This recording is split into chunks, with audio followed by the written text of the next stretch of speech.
So welcome today to our commercial HR. What does a CEO look for in modern HR departments virtual boardroom?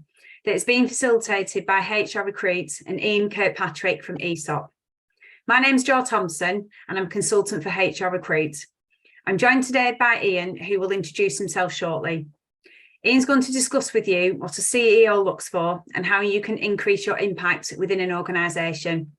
If you've got any burning questions or comments during the session, then please put them into the chat box facility and we can cover them as we go along.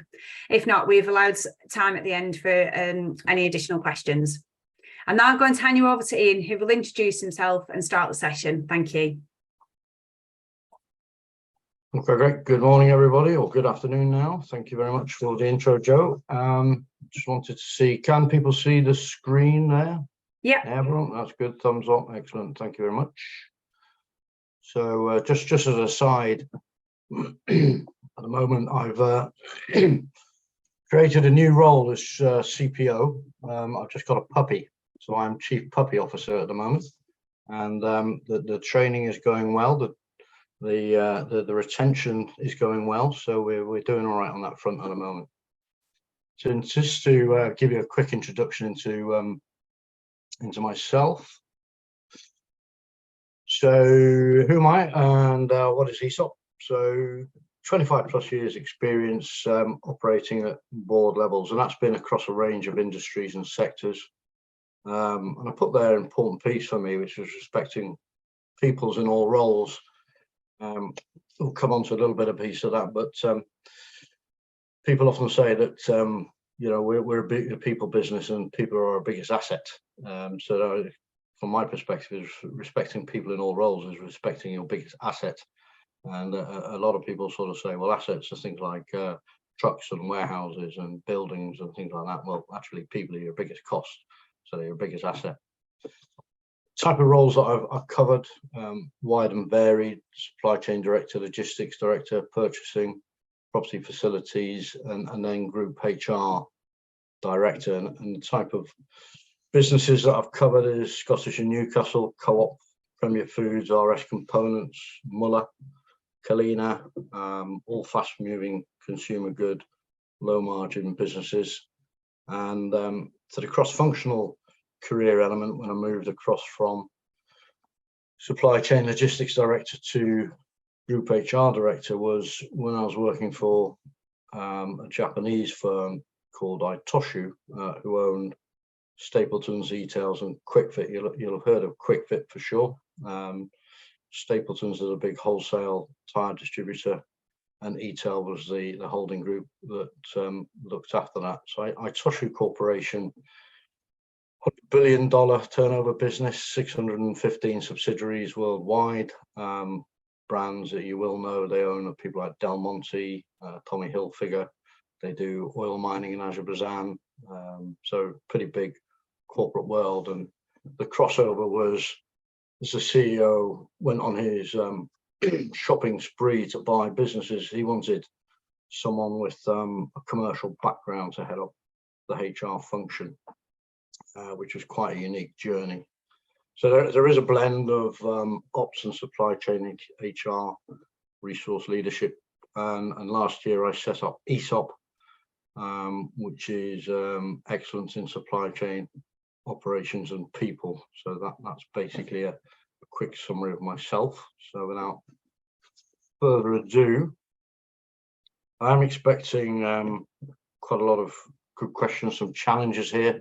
I did do something similar for the CIPD earlier in the year, and got a lot of HR directors who were a little bit, who are you to tell us what we've been doing for all our career, versus some more open people, particularly in the public sector. Actually, it was like that. We really enjoy this. We need to know how to add value to the bottom line. So a mixed, certainly a mixed reception in that forum. So what I'm going on to is that I use the words there, and this is sort of HR leader needs to have a broader agenda in their mind when they're operating across the business. And it's not just about the HR agenda to a degree, it's more about having a commercial acumen. as much as other business leaders do have, really to look at the sort of direction of the business. And if you think of it of a strategy, so let's say your CEO sort of comes out with a strategy that says, I want to sell the most pens on the planet. Okay, that's a good strategy. What does that actually mean to us from a people point of view? Because they're the aspects of recruitment, mergers and acquisitions, and you've got logistics, you've got sales, marketing, etc. So the HR function should really have an understanding of all of that to fulfill the strategy and the dream of the biggest pen seller in the world. A couple of things that I've put from that is, it's not just about the leadership thing. This should be, for me, everyone in the HR function should try and get some exposure to this. And at the moment, I'm doing some mentoring through the CIPD. I've got a HR director who's kind of stuck at a level. Also, I've got a learning and development head of recruitment as well. And they're asking these questions. And a lot of it is about, so your function is really important and you're stuck because it's really, well, that's HR. So why don't you sort of expand that a little bit and get to understand a little bit more about the business, no matter what level you're at. I always remember HR administrator coming to me talking about how to get involved. And I said, well, if you take your equivalent that you deal with on a day-to-day basis, you know, that could be a sales manager or it could be a finance administrator, get to understand what they do. So when they're coming to you with their troubles, as it were, you can talk a bit more knowledgeably about that.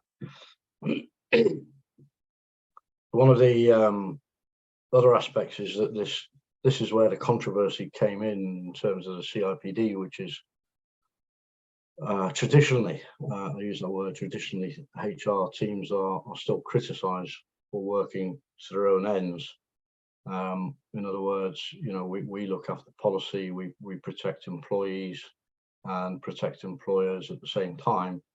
If you switch that to a commercial way of thinking, then how can that actually affect the bottom line profitability? So if you understand the sort of commercial costs and outcomes of policies and strategies, that leads on to a different conversation. We use a couple of examples of policies that contradict each other, and this is something I faced when a tribunal in Europe a few years ago, working time directive, basically said that a employee who put a claim in that their travel time to work was in actual fact paid. So it wasn't a commute, it was paid. So that was passed as a law, therefore policy.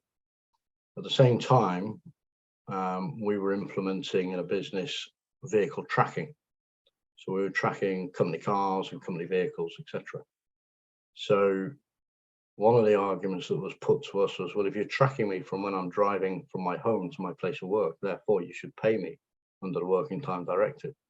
So this, you can imagine, was a whole heap of how the policies could affect quite a big significant cost from a business point of view. The main element that came across from that was that when we were having these debates of what to do, the operational people were saying, well, you know, HR tell me I can't do this. So, well, actually, it's not HR, it's the law. But that was the sort of perception that came across. Well, it's a HR policy, therefore HR are saying we can't do this. Well, no, it's the law, but we can work with you to work on a commercial resolution, and we did that exactly.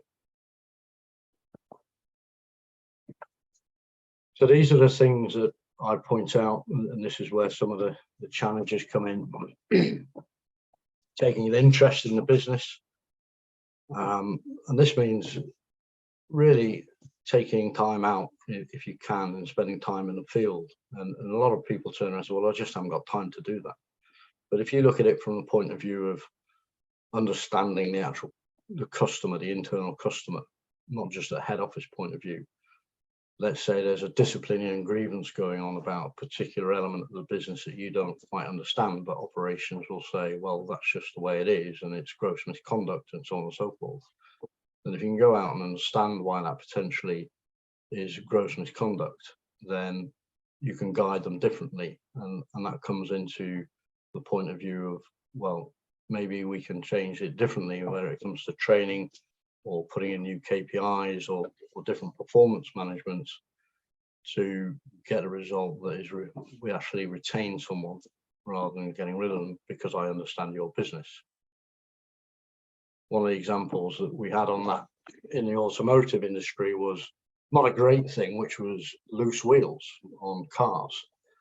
And that was deemed as gross misconduct or potential gross misconduct. A lot of the HR team were saying to me, we don't understand that. So let's go and find out, shall we? And went on to a training centre and understood how to put a wheel on and torque it up properly and so on and so forth. And it actually turned out that this was nothing to do with the operation. It was down to a particular brand of wheel and hub that just didn't work together. So by exploring that and understanding that meant we could change the system. That meant we weren't treating this as automatic gross misconduct and losing good people. Buzzwords and acronyms, everyone has them: finance, marketing, logistics, all elements of the business, and it's a case of talking the same language. So L&D, OD&D, EDI, DEI, these are all, HCM, human capital management. What does it all mean? And even within the HR fraternity, I was talking to someone the other day who's a chief people officer on a subject of dignity at work, and I said DEI, and she goes, well, you don't even know, it's EDI. I said, well, actually, if EDI is, if you're in a different world, EDI is electronic data interchange. So EDI means equality, diversity, and inclusion. DEI is the same thing. So even within the HR function, they're kind of confused a little bit. And one thing that I looked at recently, someone sent me, and this was a self-fulfilling prophecy for me, a HR crisis toolkit. So this is a real thing, a HR crisis toolkit. But if that wasn't bad enough in terms of self-prophecy, it was an advanced version. So that means to me we got a HR toolkit crisis, entry level, mid level, then advanced. What does that actually mean to the business? So from that point of view, some of you may know that at the moment the Rugby World Cup is on, and talking about jargon, my wife actually showed an interest in one of the matches, and she was asking what a scrum was, what a maul was, what a ruck was, etc. And that sort of led me to believe that that's just all the jargon that's coming out of that game, a bit like the offside rule in football, is, well, she didn't understand, therefore she wasn't enjoying the game, enjoying the journey. So after a little bit of explanation, A, I could carry on watching the match quietly, and B, she understood what was happening in the background. So that was a result, seeing there's still a lot of games to go. But that flows through then to what your HR team should look like, and it doesn't have to be, it's just a way of thinking. So it could be your team, it could be you as an individual, in commercial terms. So look at it from the external customer point of view, looking in to your internal customer, and understand what they are. So it sort of kind of comes back to understanding what their troubles are and what's stopping them being more successful.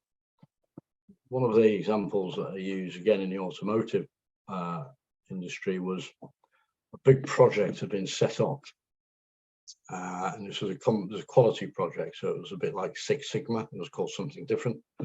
A lot of money put into this project, so I actually went down to one of the branches with the operations director, and he talked me through all of this. And And I thought, well, yeah, I understand the quality aspects, and actually went out onto the shop floor and asked one of the guys out there, so how's this project working for you? You know, is it good?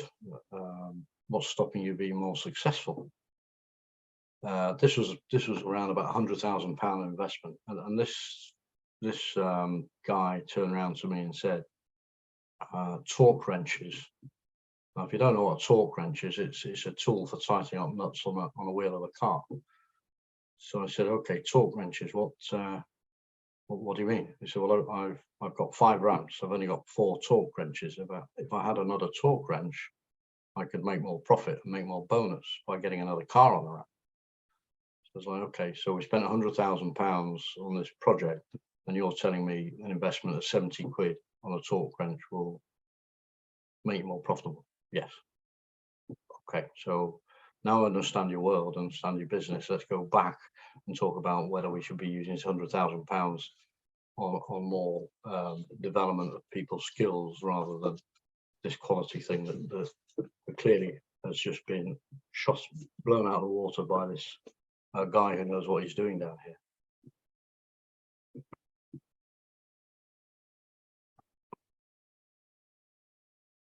One thing that's key, and a lot of CPOs and HR directors will say this, you know, they say this, that we know your numbers, and my response to that is, well, so what?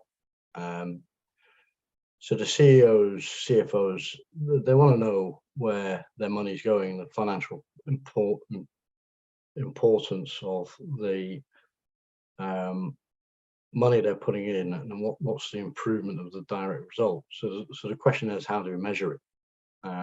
So if you take something as simple as a HR budget, so we've got a HR budget of £10 and we spent £8, therefore we're under budget. That's good from a finance point of view. The other question is, well, what value do we add for that £10, and how do we measure it? So it's pretty easy if you take sales. You know, sales directors are targeted on a certain amount of profit, a certain amount of turnover. That's tangible measurement. A bit more difficult with the support functions. So one thing that we can look at is, if we put in a cost to downtime, a cost to retention, and a cost to culture, things like that, that gives a tangible improvement to a cost center. And once you start spelling out those sort of costs in terms of your people costs, operational guys will tend to look about it, and the CFOs get excited by it, because they don't realize how much money, as an example, could be going on poor retention. And the understanding of profit and loss is important. So how your business is measured, different businesses measure performance and profit differently. So you've got profit after tax, you've got EBITDA, which is earning for interest, tax, depreciation, amortization, and cash margin, etc. So for me, I look at it quite simply in terms of it's a shopping trip. So if I manage my budget accordingly, how much is my shopping trip going to cost me? My son, as an example, likes going to a particular hairdresser, and I think, well, it costs me X amount in fuel, it costs me X amount in parking, so that haircut costs, say, £15 versus another one that costs 20. Does that mean I'm in profit, or should I go to the cheaper hairdresser? So a simple view that can be looked at in terms of how the business manages it. It's not just about knowing the numbers, it's about how you use that data. And in terms of the authenticity, this is an opinion that if HR isn't seen as commercial, that could be a challenge. And I faced that in one mergers and acquisition that we did, where that element of me getting involved in the commerciality in operations and marketing example, because the people that we just purchased, if you like, didn't know who I was or my background. They said, well, what do you know about my business? You're HR, right? So, well, I know a little bit about the operation because I used to be supply chain director. And that's quite a hard breakthrough to get people to buy into it. And that leads on to sort of the holding the nerve bit, and it works both ways, because if you're facing a situation such as maybe the business isn't performing as well as the shareholder wants, it's very easy for businesses and parts of businesses to go back into their caves and throw rocks. And support functions such as HR is always a good target. So for me, it's about how you're adding value, how you can justify your cost. And, you know, on today, as an example, is Mental Health Day, and there's a big thing on how mental health can improve profitability by keeping people well. You know, so that's all these things fall under the piece that is, well, actually, we can help your people there because we know your business and we know the stresses and strains that goes with it.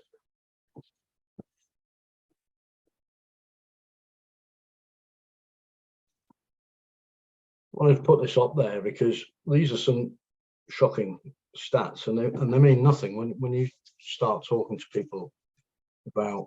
So we're a people business. This is CIPD reported by ACAS. So in terms of conflict, and again, it's almost meaningless numbers. 28.5 billion lost due to people in conflict in UK organisations, which is the same as £1,000 for each employee. And if you think about those numbers, 900,000 took time off work, 500,000 resigned, 300,000 employees were dismissed. Those are the values that I'm talking about when you break that down into your own business, mini levels, which is why I kind of then went on to this slide, which is, so the meaninglessness of that big slide there is this. So if you're trying to demonstrate the value of people and your function by guiding people to reduce your attrition, your turnover by one person. So that's now £7,200 per vacancy, £1,000 per vacancy, but it doesn't necessarily take into account the overall cost of lost sales and productivity. So that's now at £30,000 per person. Reduce one grievance or disciplinary, roughly around 1.2K. Avoiding costs in tribunals. You know, these days it's about 12,000 just before you get there. And at this moment in time, it's about a 2-year wait. So one of the businesses that we took over had 40 tribunals. We eventually got it down to 1 through effective training, effective listening, and understanding the troubles in the regions.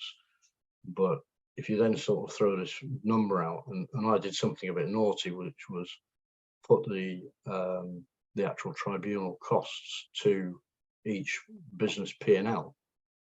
So no, it's not central anymore. And if you take an actual one branch, let's say that branch earns £15,000 per year profit, well, that's wiped out your annual profit by getting it wrong with one person. So come to HR and we can help you through this sort of thing. You can't avoid the reputational damage, and there's no real number on there. If you take some of the big headlines at the moment, 27% of people surveyed within this were left as a toxic culture, toxic workplace culture. Increase in long-term sick, 25%. These are all bottom line things that are happening. And by analysing this data and drilling into it, demonstrating this is where you can influence the P&L of the operators. Some of the big headlines recently, quite interesting ones, £2 million Royal Mail for discrimination, sex discrimination of an employee and disability discrimination. So this was someone who had got hit on her way to work by a car, caused damage to her ligaments, couldn't walk properly, and the comments that were going around the office was, not worth repeating, but in essence, it got to the point that she couldn't work anymore, went off sick, and Royal Mail have just paid out £2 million for that claim. Interestingly, one bit more topical on return to works, as in hybrid working. So NatWest, £1 million on a disability by association case where during COVID, one of the managers was allowed to work at home to look after a disabled son. Now it's back to work, back to normal, come back to the office. Well, why can't I stay at home and look after my disabled son? Well, he can't. Constructive dismissal, £1 million payout.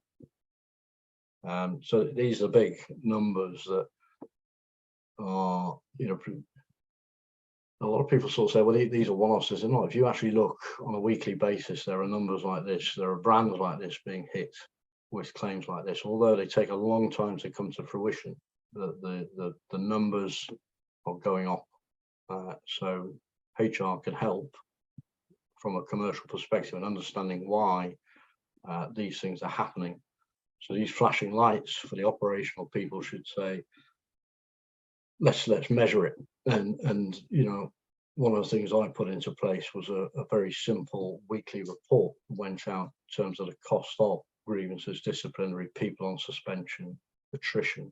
And once you start adding a value to that, saying this is how much it's costing your business and therefore your profitability, let's drill into the data and understand your troubles, and let's help you fix what's going on there. And it could be just as simple as you've got one particular area manager or whoever, one departmental manager who is you know, old-fashioned firm but friendly, but some people might view that as bullying and harassment.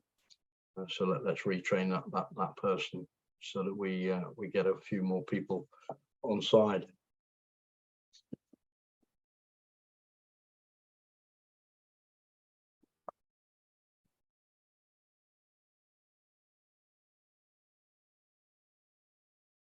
Bit of reiteration there.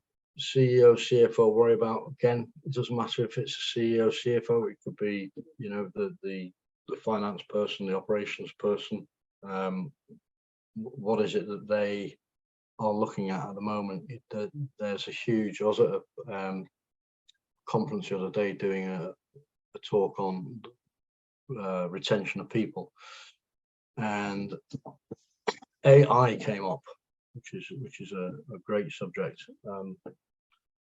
and robotics and things like that, and people are saying, well, you know, we got a war on talent, but that we've got, you know, robots coming in and things like that. And I said, well, yeah, I hear a lot about war on talent. I don't hear a lot of war on robots apart from a Channel 4 program. So whilst we've got to understand our people, we've got to understand the technology.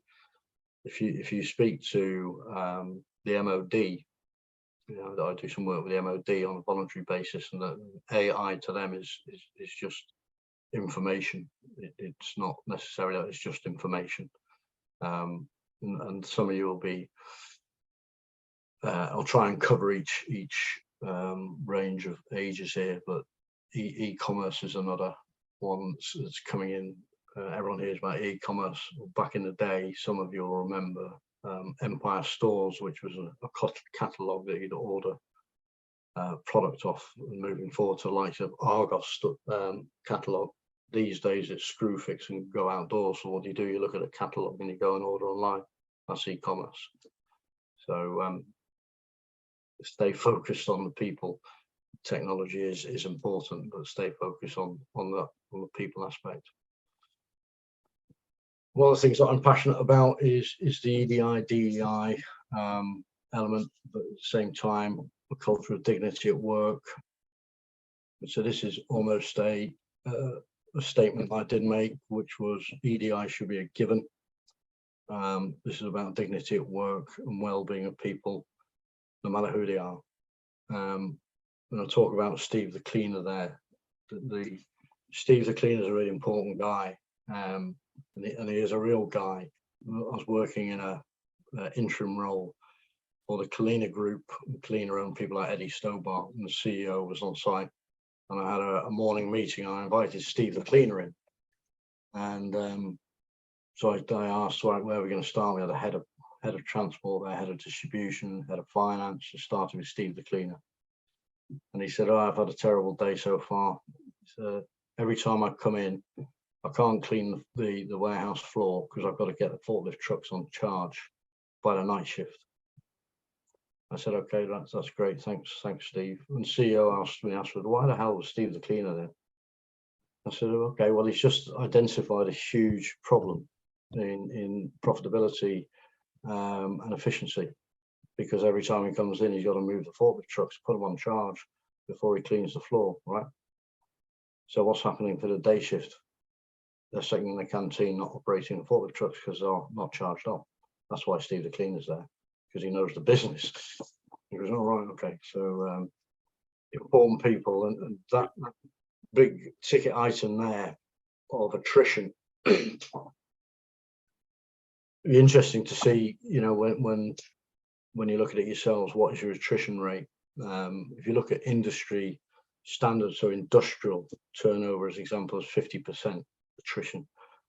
That's a huge area. It's basically 2/3 of the whole population. So break it down, 15% is sort of the golden nugget there, because you want a bit of turnover. The challenge that I had was when we bought, as an example, QuickFit, attrition was 30%.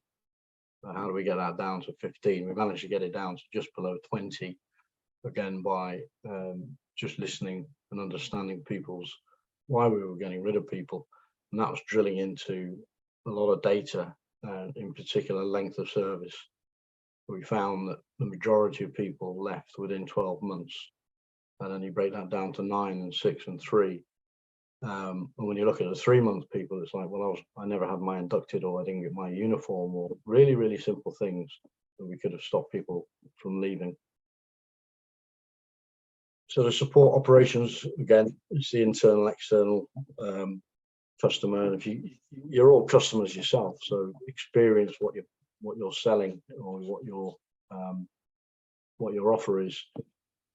One of the complaints that I had from a lot of the branch managers at RS Components was that the online catalogue was causing problems for them. So I went online and tried to buy a torch, and I got why it was causing a problem, because it was amazingly difficult to buy a torch.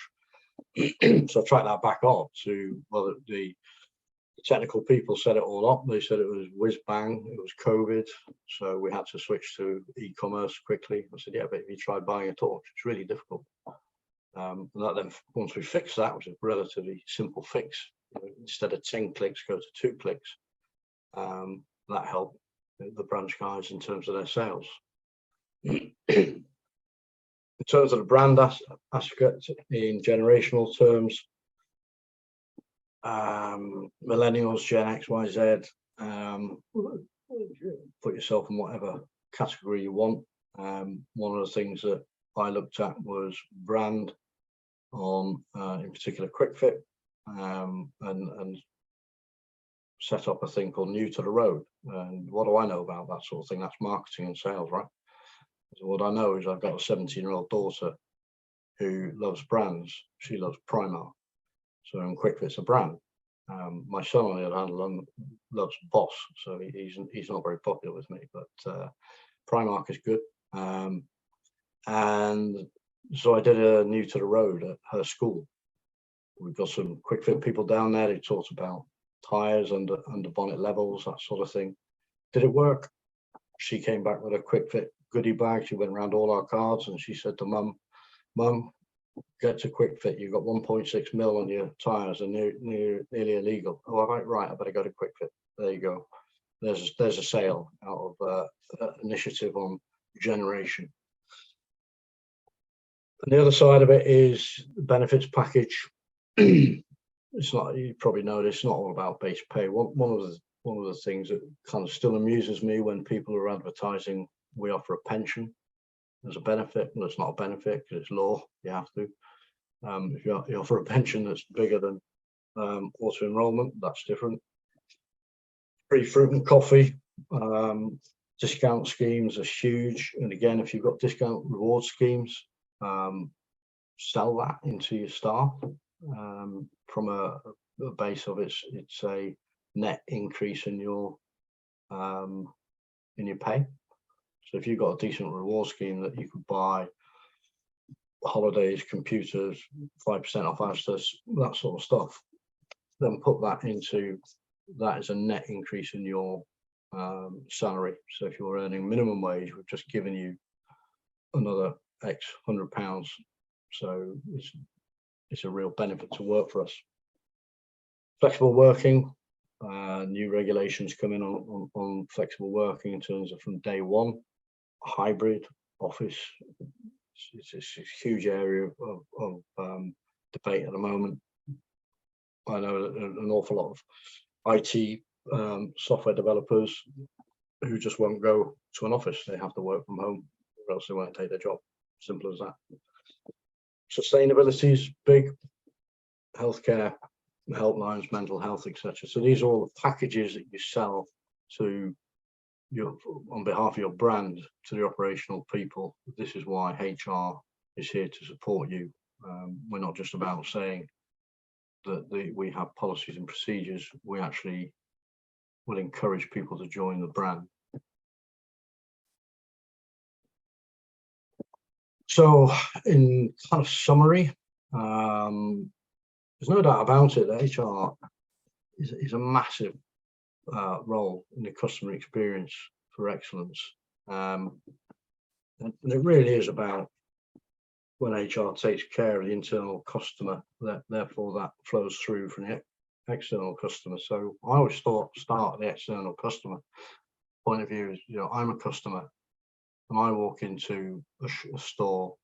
What do I expect? I expect someone who knows what they're talking about to sell to me. I don't expect someone to say, all right, how are you? And just leave me. If I want a sales experience, I want to, go to a shop to get a sales experience. So that's then starts from the very part of the recruitment process all the way through to that end user. And HR is critical in that. And the goal is to make HR a core competency of your business. It's a goal. It's something that you should be proud of. If a business can turn around and say, who do we turn to when we need advice? Who do we turn to? Who knows everything within the business? Because HR touches every part of the business, or should do. And it is great when I knew where I'd got it when I worked for the Japanese company. Japanese CEO says, go and speak to Ian. He knows about these things. But it's about marketing. He knows about marketing. Go and talk to him. It's a good feeling.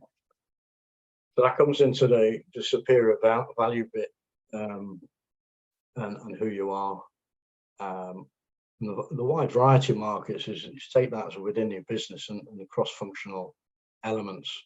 So why can't we have someone who works in finance wanting to go across to logistics, or sales go across to finance, etc. Let's offer that. And this is me. You shouldn't be easy to replicate or imitate, and that's about your own brand value within that. So that is me. I'm open to questions and challenge, anything like that. So there's nothing in the chat box at the minute, Ian. So if anybody has got anything they want to add, or if they want to take themselves off mute and speak, that would be great as well. You must have been very comprehensive, Ian.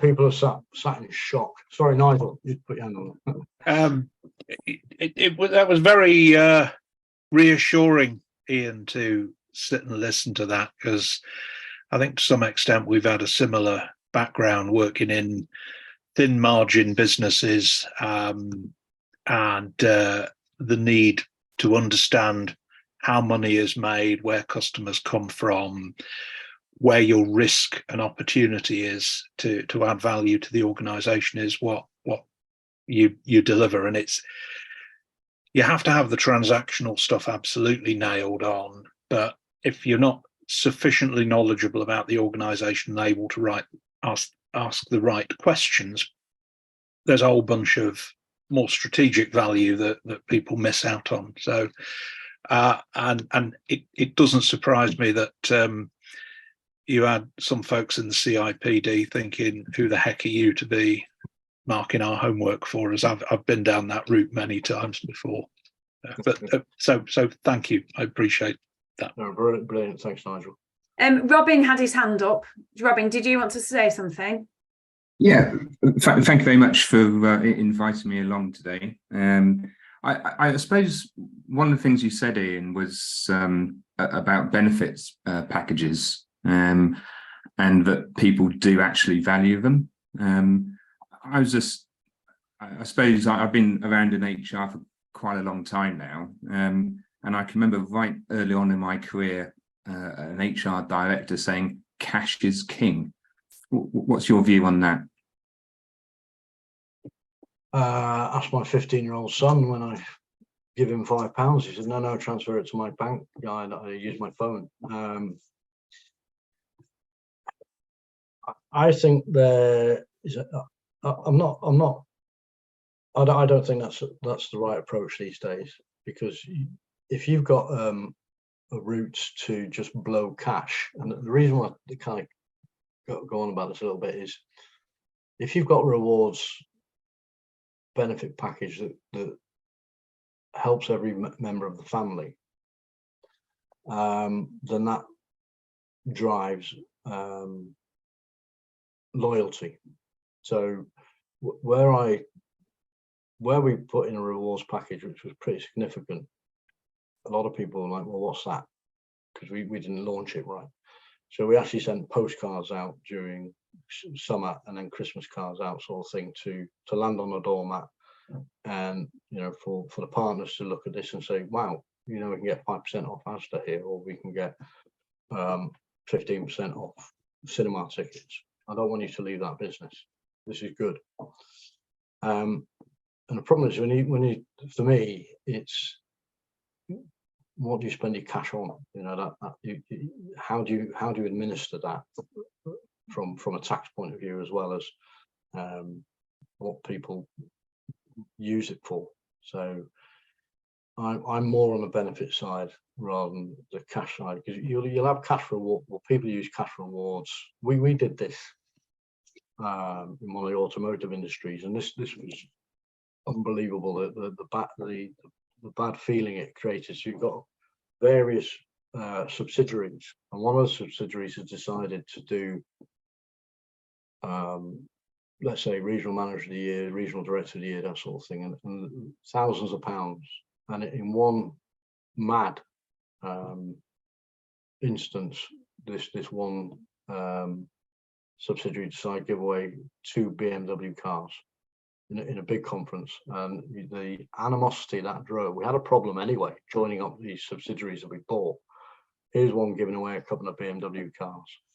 It just caused huge problems. So for me, it's just a better way of doing it, and it just, if you can add that value to demonstrating that it's more net in your pocket, you could argue that cash is the same, but it's what value does it add to the brand, is where I'd be coming from.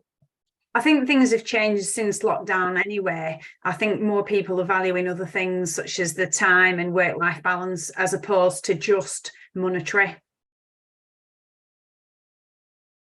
Yeah, I mean, you're right. That's a different way of looking at cash in terms of 4-day a week or whatever. Anybody got anything else? Anyone else want to share anything? It's got 5 in the chat. There's nothing specifically in the chat. Okay. Anne said that she thought it was a really good reminder that HR can have a huge impact on business profitability and must truly partner every area to give the best internal customer service.